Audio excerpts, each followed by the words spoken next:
చాలా రోజుల తర్వాత నేను మరలా డైట్ స్టార్ట్ చేశాననమాట. ఎందుకంటే కొద్దిగా వెయిట్ అనేది గెయిన్ అయ్యాను.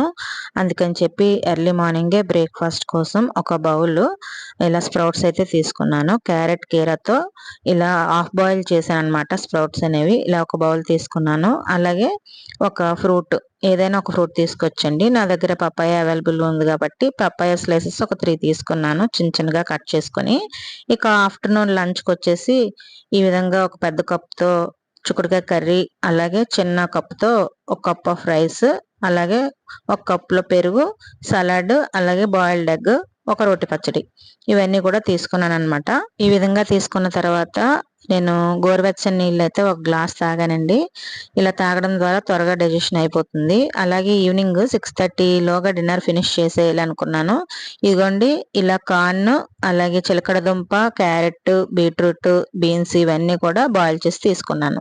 చాలా రోజుల తర్వాత నేను మరలా డైట్ స్టార్ట్ చేశాననమాట. ఎందుకంటే కొద్దిగా వెయిట్ అనేది గెయిన్ అయ్యాను.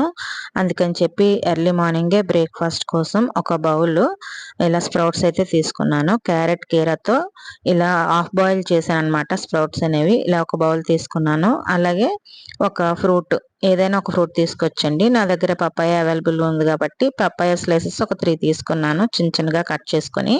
ఇక ఆఫ్టర్‌నూన్ లంచ్‌కొచ్చేసి ఈ విధంగా ఒక పెద్ద కప్‌తో చిక్కుడుకాయ కర్రీ, అలాగే చిన్న కప్‌తో ఒక కప్ ఆఫ్ రైస్, అలాగే ఒక కప్‌లో పెరుగు, సలాడ్, అలాగే బాయిల్డ్ ఎగ్, ఒక రోటి పచ్చడి. ఇవన్నీ కూడా తీసుకున్నాననమాట. ఈ విధంగా తీసుకున్న తర్వాత నేను గోరువెచ్చని నీళ్ళైతే ఒక గ్లాస్ తాగానండి. ఇలా తాగడం ద్వారా త్వరగా డైజెషన్ అయిపోతుంది. అలాగే ఈవినింగ్ 6:30 లోగా డిన్నర్ ఫినిష్ చేసేయాలనుకున్నాను. ఇదిగోండి ఇలా కార్న్, అలాగే చిలకడ దుంప, క్యారెట్, బీట్రూట్, బీన్స్ ఇవన్నీ కూడా బాయిల్ చేసి తీసుకున్నాను.